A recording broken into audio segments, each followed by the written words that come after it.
Continuamos con esta clase. Vamos a la clase número 3 de esta materia de lo que es finanzas bíblicas, avanzando en este núcleo. Cuando analizamos la estructura de la Nueva Jerusalén, mire, oiga y vea esto. Es tremendo, ¿no? Nos damos cuenta que hay un esplendor y una hermosura en su acabado que demuestran la magnificencia y la excelencia de Dios en el área de la prosperidad. La ciudad es de oro puro, casi nada, al igual que sus calles. Apocalipsis 21:18. Los muros o muralla que la rodean son de jaspe. Apocalipsis 21:18.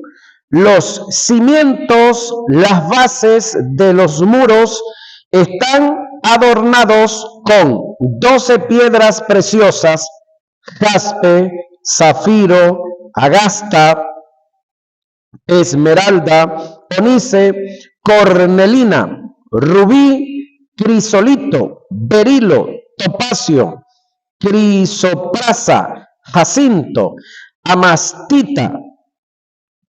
Apocalipsis 21:19.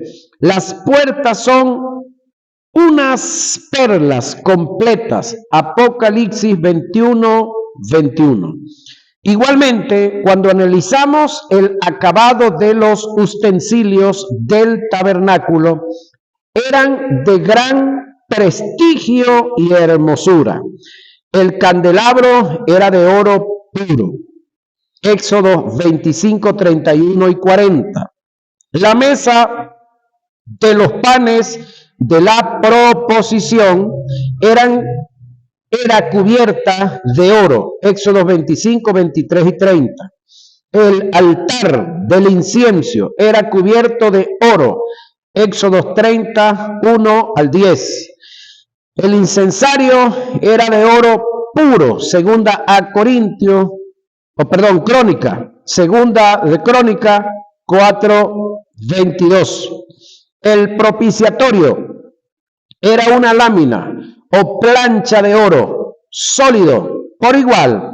Los querubines que estaban sobre el propiciatorio, Éxodo 25:17 y 22. Los componentes de las vestiduras del sumo sacerdote, oiga, eran de gran prestigio, tales como la lámina que era como especie de una esclava que se colocaba sobre la mitra en la frente del sumo sacerdote. Era de oro macizo. Éxodo 28:36 y 38. El pectoral del sumo sacerdote era de 12 piedras preciosas: sárdica, topacio, carbunclo, esmeralda, zafiro, diamante, jacinto, agasta, amatista, berilo, onice, jaspe. Éxodo 28:17 y 20.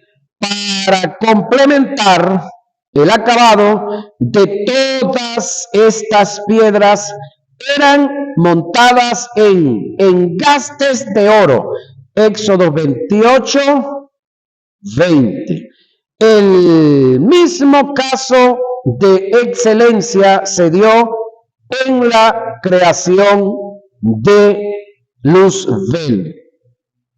Su vestidura eran de piedras preciosas: cornelina, topacio, jaspe, crisólito, berilo, onice, zafiro, carbunclo, esmeralda y oro, según Ezequiel 28:13. De paso, estos elementos se ven solamente en estas tres partes, es decir, en la Nueva Jerusalén, en las vestiduras del sumo sacerdote y en las de Luzbel antes de ser el diablo. Ahora analicemos esto. Alguien decía, si nosotros en estos tiempos hiciéramos una colecta en nuestras iglesias, pastor, como la que hizo Moisés para construir el tabernáculo, ¿sería que alguien nos podría entregar un zarcillito de oro? ¿Un anillo de oro? Puede que sí. ¿Una cadena de oro? No, nunca. ¿Una esclava de oro? Menos. ¿Una alhaja de oro, de plata? Tampoco. En primer lugar, por lo que nos enseñaron a nosotros, que todo eso era pecado usarlo. Ya va, ¿y por qué Israel lo usaba? Son preguntas que nosotros nos tenemos que hacer. ¿Por qué Israel lo usaba y no era pecado? ¿Y por qué muchos se afanan y quieren ser? Y de paso, algunos dicen que son la Israel espiritual, que tampoco es bíblico, no es correcto, eso está fuera de orden. Ahora, ¿por qué Israel pudo ofrendar y darle todo esto a Moisés cuando pidió para la construcción del tabernáculo? En primer lugar, porque lo tenían, porque si no hubiesen tenido nada que dar. Segundo lugar, se les permitía usarlo. Nosotros venimos de diferentes tradiciones y por causa de algunas tradiciones y de usar algunos textos sacados del contexto, pues prohibimos ciertas cosas que es respetable como tal, pero que debemos de hacer un análisis. Lo otro, que la mentalidad económica que nos han metido a nosotros en esta parte del mundo, muy especialmente porque es una zona que fue primero enseñada, dirigida, ministrada por la Iglesia Católica. Entonces ellos son los que han enseñado que para estar más cerca de Dios hay que ser más pobre, o entre más pobres seamos, más cerca estamos de Dios. Entonces son áreas en las cuales nosotros debemos de hacer ciertos análisis. Entonces vemos que el Dios al cual nosotros le servimos, vemos que el Dios Padre de Jesucristo, vemos que el Dios que hizo la humanidad y hizo esta serie de metales y hizo esta serie de piedras preciosas, creo que si las hizo, cuando Él estaba haciendo todo lo que hizo, dice el texto que lo que hizo en gran manera lo hizo bueno. Ahora, ¿por qué algunos de nosotros lo vemos que el usarlo sea malo? Ya esas son conclusiones que nosotros debemos de sacar. No estoy diciendo que todo el mundo ahora tiene que ponerse a usar esto, no. Ahora, estamos hablando de lo que tiene que ver con los valores.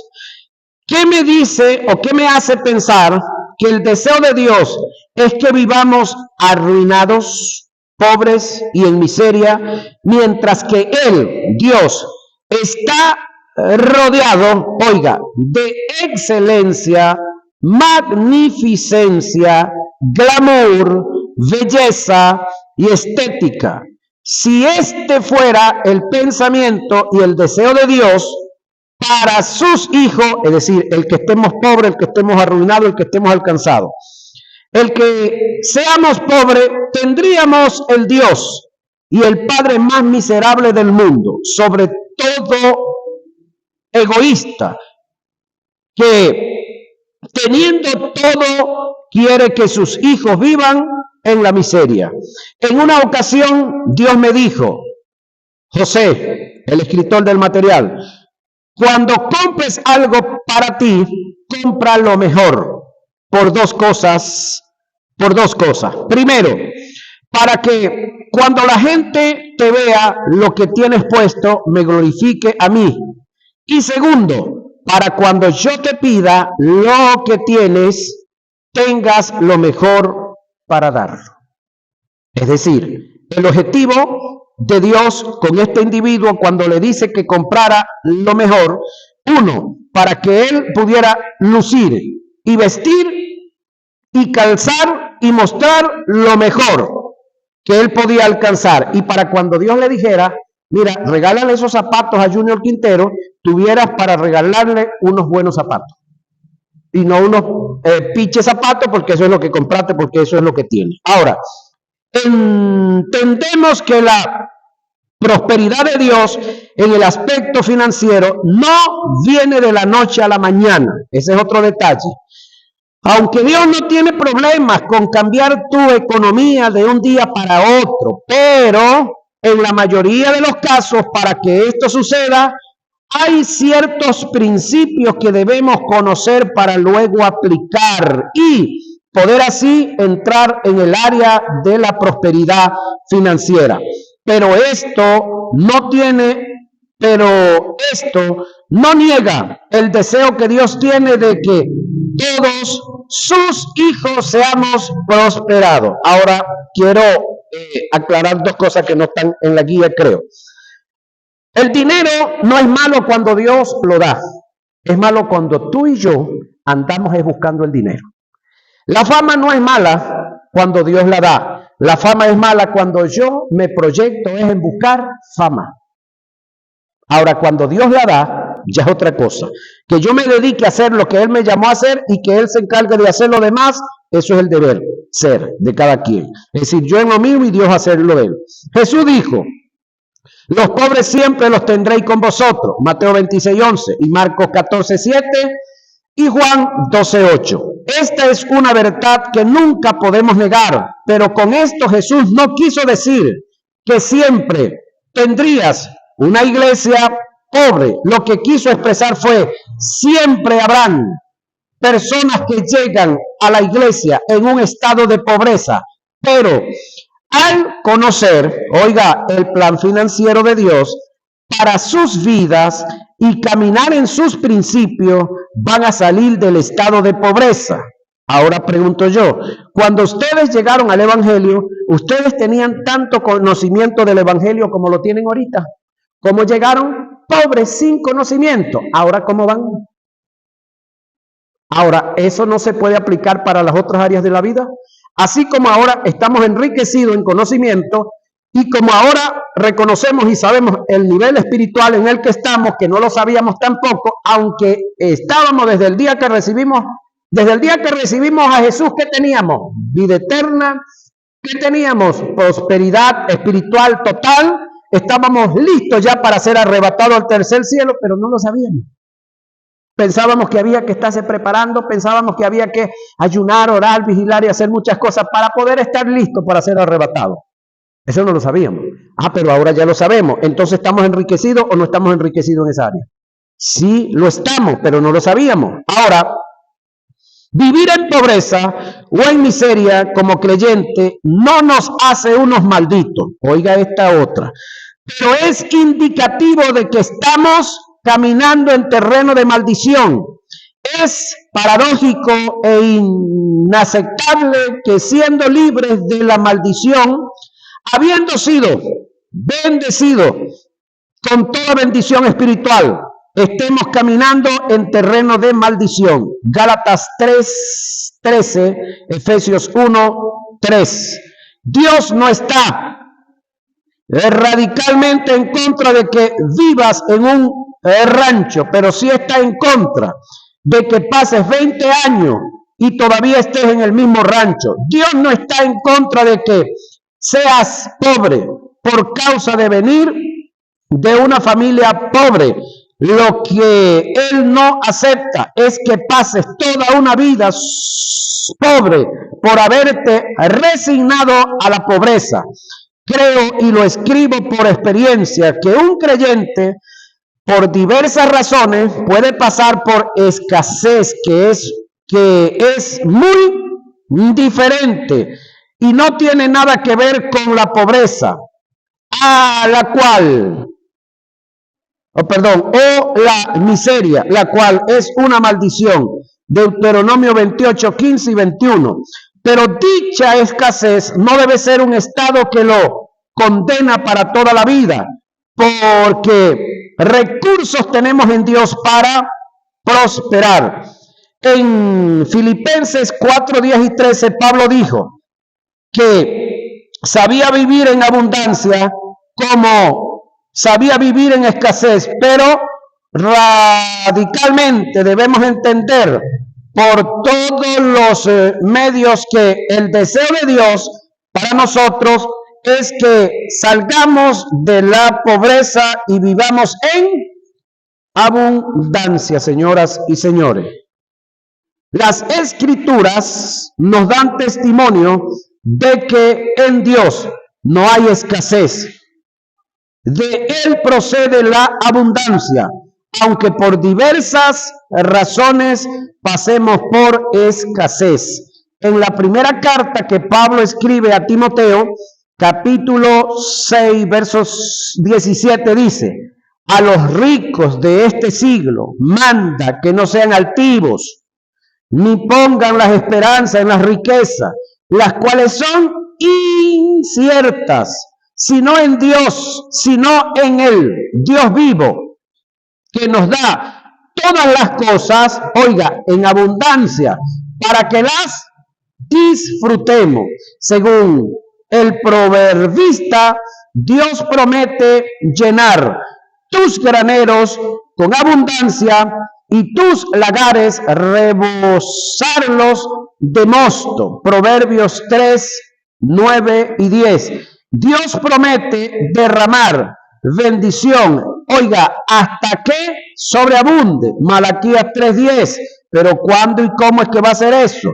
Óigame, cada promesa tiene una demanda para Dios cumplirla. Es decir, todo lo que Dios ha prometido tiene una demanda antes. David dijo con propiedad: mi copa está rebosando. El término rebosar indica llegar hasta el borde, determina lo completo de la abundancia.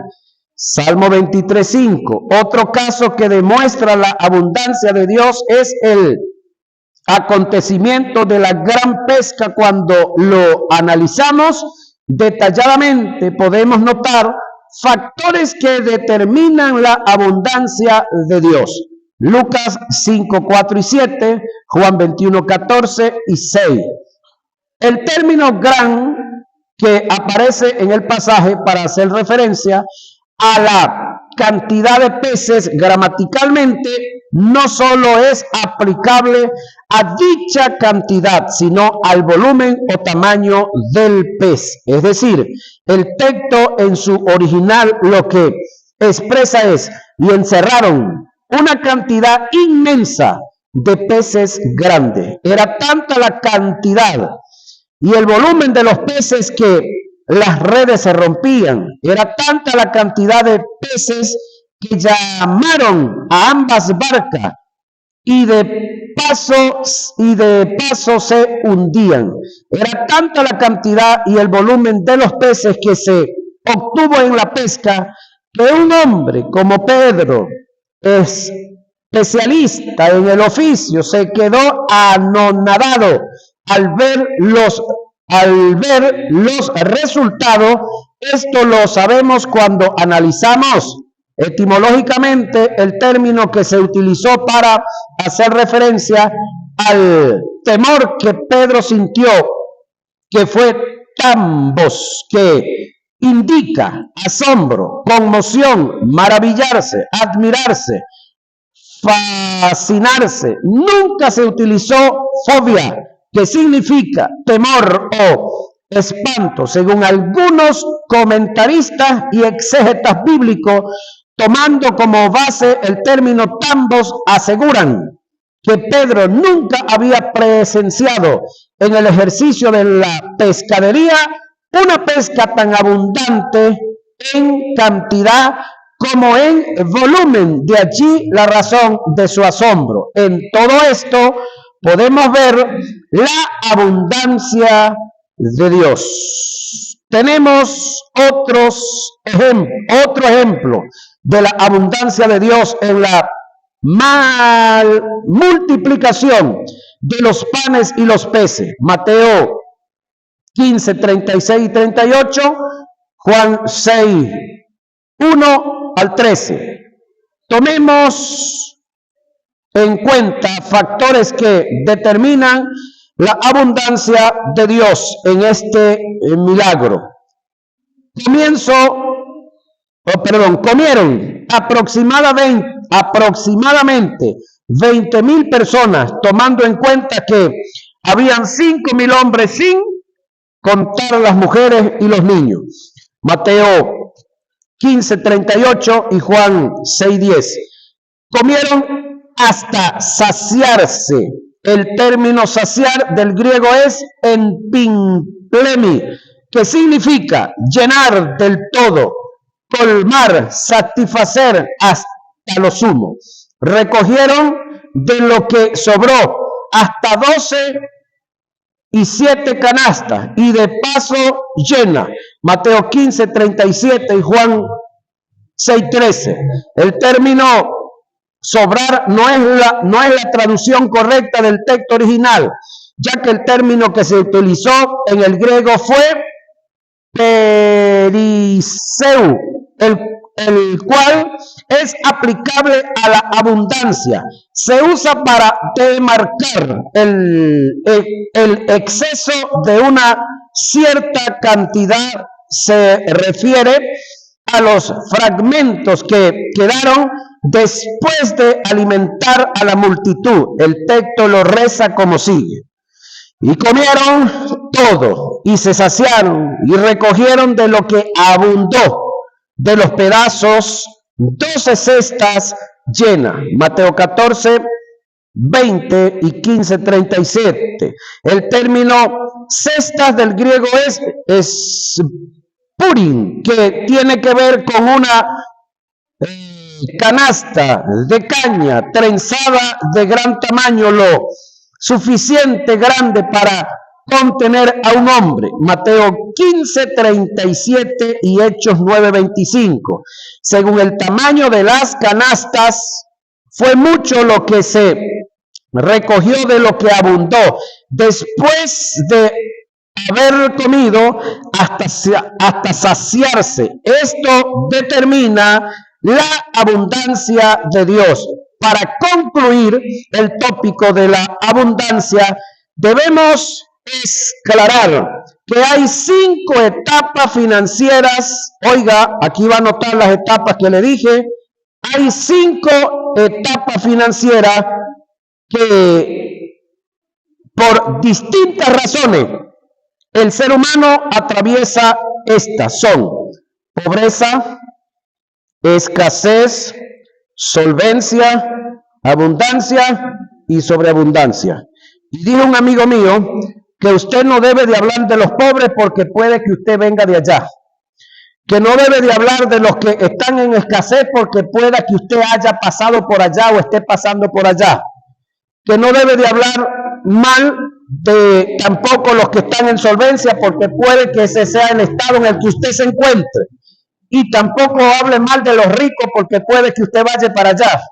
Y tampoco de los que están en sobreabundancia porque esas puertas están abiertas para que usted algún día, si se propone, llegue para allá. Amén. La pobreza es cuando no se tiene recursos de ningún tipo. Es un estado de maldición. La escasez del griego justeresis es un estado económico donde hay poca solvencia, donde está presente la deficiencia. Segunda a Corintios 8:14, Filipenses 4:11 y 12. En algunos casos se da como un trato de Dios para llevarnos a la renuncia personal y condicional a su dependencia total, de manera que empecemos a descansar en Él. En otro de los casos, esta viene cuando, teniendo los recursos, no se ponen a producir y como resultado no hay fluidez o producción. Mateo 25:15 y 29. Nota, en el caso de nosotros como creyentes en Dios, siempre tendremos recursos. Nos toca a nosotros cumplir con los principios para que generen ganancias.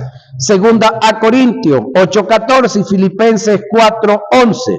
La solvencia, capacidad para liquidar o cancelar la renta o deudas, es el acto de vivir, oiga, con holgura, medianamente, donde nada nos falta, pero tampoco nos sobra. El término, en 1 Timoteo 6:8 y Hebreos 13:5. Eso es solvencia. La abundancia, del griego peripseu, que indica lo de gran medida, es cuando se tiene la capacidad de solventar, liquidar todas las deudas, quedándonos recursos en gran manera. En 1 Timoteo 6:17. La sobreabundancia, del griego es huperperiseu, denota la forma más intensa de la abundancia, más que suficiente. Malaquías 3:10. Nota, estas dos últimas etapas financieras es a donde Dios nos quiere llevar, pero no depende en lo absoluto de Él. Él tiene recursos y tiene cómo hacerlo, sino que depende de nuestra educación primero, y de nuestra disposición, y de nuestra capacidad, que tiene que ver con el motivo del corazón. Es decir, ¿para qué tú quieres tener riquezas? Es decir, ¿cuál es el objetivo? Después de tenerla, ¿qué piensas hacer? ¿Qué tienes planificado? Si Dios en estos momentos agarrara de los recursos que Él tiene en Cristo Jesús y te colocara en tu cuenta bancaria $5 millones, ¿qué harías? ¿Qué harías tú con $5 millones? ¿Harías lo que hace un niño de estos si le dan $100?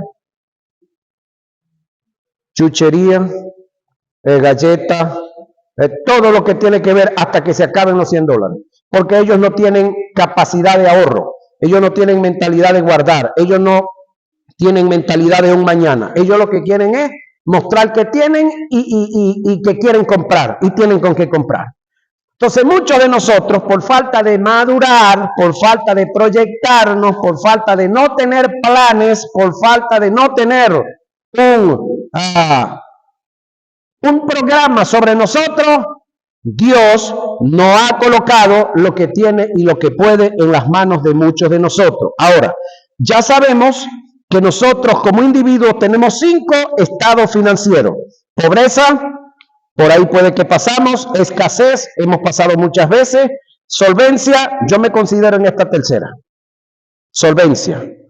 ¿Qué es la solvencia? Cuando tú tienes lo que te ingresa, te cubre todos los gastos normales del mes, pero no te sobra nada para ahorrar. No tienes nada para ayudar a otro o a otra. Todo está comprometido. Esa es la etapa de la solvencia. Ahora, de la solvencia podemos retroceder a la escasez, y de la escasez podemos retroceder a la pobreza también, porque esto no es un estado en el cual te anclaste y te quedaste ahí. No, estos son espacios en los cuales nos movemos. Entonces puede que estemos o estamos ahorita en la solvencia. ¿Cuál es el paso para ir a la abundancia? Dios tiene cómo hacerlo, Dios tiene recursos. ¿Será que yo estoy capacitado, yo me preparé, yo me he organizado para tal efecto? Esa es la pregunta que yo tengo que hacerme. ¿Qué haría yo si Dios me enriquece? ¿Cómo me portaría? ¿Cómo me porto siendo un pelado, no teniendo nada? ¿Cómo sería cuando tenga? Recuerdo una vieja amiga que le decía a otro por allá: hijo, Dios no le da cacho a burro, porque imagínense los burros de rudos que son, con los puros dientes, ¿cómo será con cacho? No sé si acordaron que a alguien también le decían así. Todo lo que acabamos de presentar nos da testimonio de la abundancia de Dios. Reflexión: ¿es aceptable todo lo que se ha venido presentando? Pero cabe una pregunta: ¿por qué hay tanta escasez en el pueblo de Dios? Esa pregunta nos las tenemos que hacer nosotros. Si un sociólogo, pastor, si un sociólogo que estudia el comportamiento de las masas nos visita en la casa, ve cómo nos vestimos, ve cómo tenemos arreglada la casa, ve cómo están las cortinas, analiza y saca un estudio, eso es una ciencia, él va a saber cuál es el problema que tenemos. Y los psicólogos también.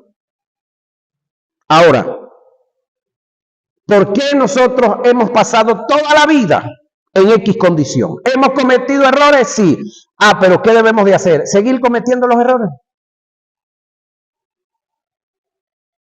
Debemos de perfeccionarnos. Ahora, ¿por qué hay tanta escasez en el pueblo de Dios? Hay una pregunta que en mi ignorancia le hice a Dios. Igual se la hizo el patriarca Job y el profeta Jeremías. ¿Por qué los malos prosperan? ¿Por qué viven los impíos y se envejecen y aún crecen en riqueza? Job 21:7. ¿Por qué es prosperado el camino de los impíos y tienen tienen bienes todos los que se portan deslealmente? Jeremías 12:1. Dios me respondió esta interrogante. Él me dijo: Satanás es un ser que prospera dando riquezas independientemente de la capacidad que tengas para recibir. Para él es favorable que no estés capacitado para recibir, porque mientras más recibas, más te corrompes por lo inmaduro que eres en mí. Hay principios que componen un sistema que el creyente debe conocer y aplicar para que se pueda hacer una realidad en las riquezas. Mi deseo es que todos sean prosperados en todas las cosas. Tercera de Juan 2. Yo no voy a darte riquezas para maldecirte, sino para engrandecerte y cumpliré mi propósito. Satanás te ofrece mucho, te da poco y te lo quita todo. Él no da nada a cambio de nada. La bendición de Jehová, oiga, es la que enriquece y no añade tristeza con ella. Proverbios 10:22. Debemos tomar en cuenta que todas las cosas en Dios funcionan y se dan bajo un sistema. ¿Qué es un sistema? Es el conjunto de normas y principios que han sido establecidos para que al conocimiento y la aplicación de ellos se puedan alcanzar los objetivos. Las finanzas no escapan de esta verdad. Ellas funcionan bajo un sistema que encierra un conjunto de principios que, sin conocerlo o no aplicarlos, difícilmente se alcanzan los objetivos. Dichos principios son: debemos cambiar, oiga, nuestra forma negativa de pensar en torno a Dios en cuanto a las finanzas. Ese es el punto número 1 que debemos de tener aquí y que debemos de estar muy claro.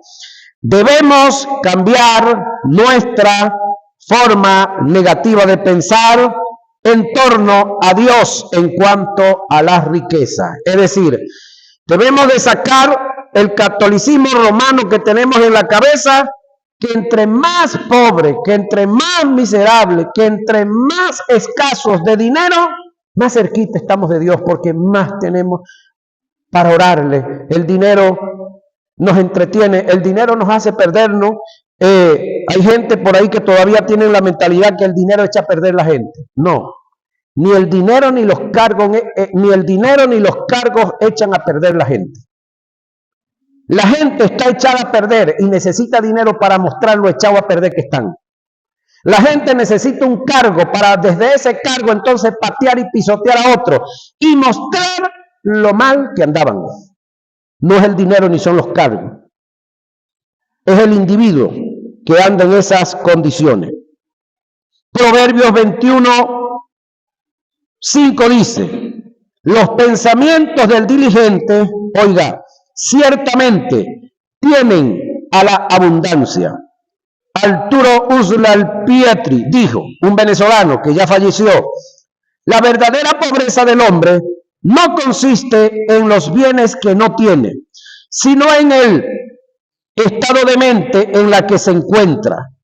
Y agregó, si tomamos toda la riqueza de los ricos y se las damos a los pobres, y los pobres pasan a ser ricos y los ricos pasan a ser pobres, no pasará mucho tiempo para que estos pobres que pasaron a ser ricos vuelvan a ser pobres, y los ricos que pasaron a ser pobres vuelvan a ser ricos, porque la verdadera pobreza del hombre no consiste en los bienes que no tienen, sino en el estado de mente en la que se encuentra. Todo creyente debe buscar prosperar en los asuntos de Dios, en lo que estamos haciendo, ¿sí? No debe ser una persona indiferente,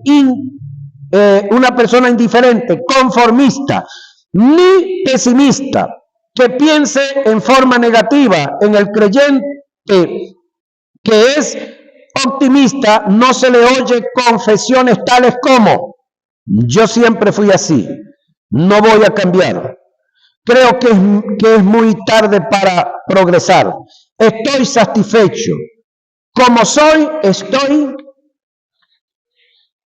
muy bien, muy viejo, estoy muy viejo para el asunto, esto no es para mí, no creo que lo vaya a lograr, no tengo suerte para eso. Esta es la voluntad de Dios para mí, el que sea pobre, pobre fui y pobre seré, y los ricos están completos. Yo no estoy en esos números, ¿no? Muchos, el muchacho barrigón, ni que lo fajen chiquito. Nuestra utilidad delante de Dios depende de cuánto busquemos ser perfeccionados, aumentando nuestra capacidad intelectual, cambiando nuestra forma de pensar tan negativa, ajena a la mente de Dios. El creyente siempre debe sufrir, oiga, de insatisfacción positiva, ¿sí? El creyente debe de sufrir de inconformismo, el creyente siempre debe de sufrir de insatisfacción positiva, nunca debe conformarse con lo que tiene. El inconformismo con motivos correctos es un impulso para conducirte al éxito. Alguien dijo, cambia tu manera de pensar y cambiará tu forma de vivir. Un filósofo en uno de sus discursos emitió un pensamiento que tiene mucho peso. Él dijo, siembra un pensamiento y cosecharás una acción. Siembra una acción y cosecharás un hábito. Siembra un hábito y cosecharás un carácter. Siembra un carácter y cosecharás un destino. Tenemos que entender que Dios es nuestro benefactor, la persona número uno que está interesada en que vivas prosperado en Dios, es Dios. El número dos debes de ser tú mismo. Nunca progresaremos en la vida financiera a menos que nuestros pensamientos se pongan en armonía con Dios y con su palabra, según lo que le escribió el apóstol Pablo a los Efesios, de acuerdo al estado de mente que obtengamos, tendremos unos comportamientos y unas actitudes, entre los cuales también todos nosotros vivimos en otro tiempo, en los deseos de nuestra carne, haciendo la voluntad de la carne y de los pensamientos. Efesios 2:3. Hay un principio que alega que toda acción tiene como procedente un pensamiento, ¿sí? La pobreza y la humildad. Vamos a ver cómo vamos de tiempo. La pobreza y la humildad. Esa la vamos a ver en el día de mañana, señoras y señores.